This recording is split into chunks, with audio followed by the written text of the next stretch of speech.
What's up, y'all? I am Brad Prose, and we are going to talk about wood flavor pairings with your barbecue and grilling.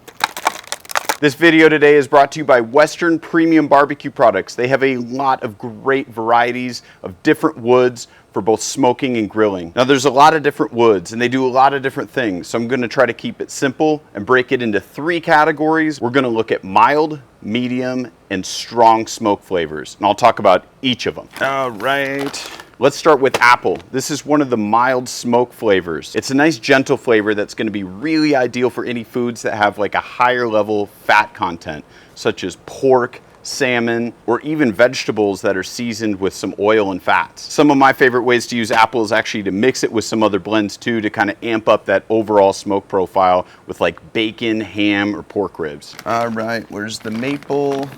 All right, here we go, maple. It really is just as it sounds. If you're thinking maple syrup, it's very similar to that when it imparts that flavor onto the food. So think breakfast sausages, bacon, ribs. A lot of times this is used to cut down some of the stronger flavors like post oak or mesquite. Maple's also really good with baking. So if you're thinking fresh bread, cookies, or really any kind of baked goods like a skillet brownie, now I'm really hungry. All right, next up we got cherry wood. Cherry is great for anything pork. Think smoked sausages or ham or ribs. A lot of times cherry wood is used as a filler in blends as well. Now, despite its dark color that it's going to give off to the meat, it actually has a pretty mild flavor. It's a little sweet, but it's actually a little bit more tart than anything else. It's very rare that I'll use cherry on its own. I'll typically mix it with another stronger flavor profile. Pork is ideal, but anytime you want to amp up that smoke color, cherry wood. Okay, moving on to the medium smoke flavors, I'm going to start with hickory. Now, if you're new to smoking, this is definitely where you want to start. Everybody recognizes hickory flavor, and it's probably one of the most widely accepted flavors when it comes to smoking food. The biggest reason? Bacon. Everybody loves bacon. Or at least they should. The flavor of hickory is really robust and sweet, but surprisingly it is considered more of a medium flavor because it doesn't overwhelm the food like mesquite would. If you're using only hickory and you're cooking something for a long time, the flavor can actually turn a little bit pungent, so I do recommend mixing hickory with something like maple or apple to kind of round out those flavors. All right, now we're gonna grab my personal favorite, pecan. Pecan? So pecan is very similar to hickory, but it actually does give off that slightly nutty flavor. And the reason why I really like this is because of the color that it gives to seafood and poultry. Everything just gets that nice bronze tan like it's been putting on some suntan lotion all day. And the smell is incredible. It really does smell like roasted pecans.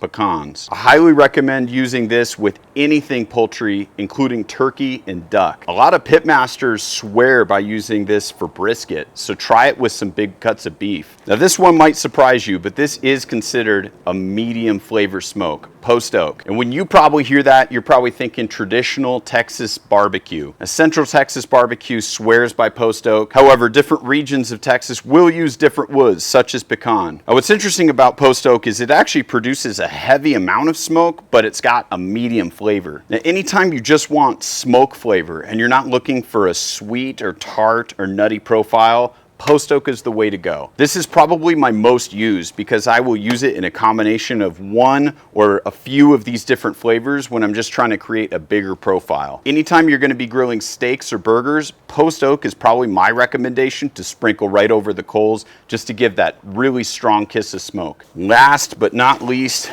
we've got mesquite. Now, living in Arizona, I am surrounded by mesquite trees. Mesquite is interesting because it's sweet, it's spicy, it's smoky, and it almost has this bite, like you're biting into a piece of cinnamon. Now, mesquite is pretty strong, so it's very rare that I will use it on its own. A lot of times I will pair it with something else. Some of my favorite combinations would be mesquite and post oak to kind of balance out that flavor, or mesquite and pecan, where you get that amazing color and that nuttiness, but you also get the sharp flavors from mesquite. The times I like to use mesquite, because it's so strong, are usually for shorter smokes. Think chicken wings, split chickens, or smoked burgers. They don't take very long, and it's just enough flavor to really punch that food. Now, mesquite is one of the few woods out of the list that I would not recommend just sprinkling right on charcoal. It burns hot and fast, so it could really increase the temperature of your grill, and it could actually burn the food. This again, I would use a foil pack, fill it with mesquite and one of your other flavors,